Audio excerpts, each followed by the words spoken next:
রাসূল সাল্লাল্লাহু আলাইহি ওয়াসাল্লাম বলেছেন ইন্নাল আইনাল হক, মানুষের বদ নজর সত্য।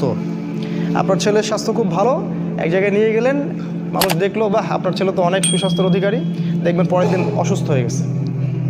ব্যবসা করতেছেন খুব সুন্দর, অনেকে আসতেছে বাহ ভাই ভালোই তো ব্যবসা খাড়া করছেন, দেখলেন কলাপস করে গেল। চোখের বদ নজর সত্য। এর দলিল সূরা কাহফের মধ্যে আছে, যদি কারো কিছু ভালো লাগে তখন বলতে হবে মাশাআল্লাহ, খুব সুন্দর, সুবহানাল্লাহ, চমৎকার, আলহামদুলিল্লাহ, আল্লাহ পাক দিয়েছেন। এই কথাগুলো প্র্যাকটিস করবেন, এই সংস্কৃতিগুলো আপনাকে চোখ লাগা থেকে বাঁচাবে। এগুলো তো আমাদের স্কুল কলেজ বিশ্ববিদ্যালয়ে শেখানো হয় না। চোখ লাগাবার কী জিনিস? ওরা বলবে এটা ব্যাকডেটেড মানুষের কাজ, এটা কুসংস্কার, এটা হচ্ছে গোড়া মুসলিমদের কথা। তো রাস্তায় যে মেয়েরা ঘোরে এরা চোখ লাগা, এদের পিছনে চোখ লাগছে মানুষের। আর একবার চোখ লাগলে খুব সমস্যা আছে। একবার একজন সাহাবী গোসল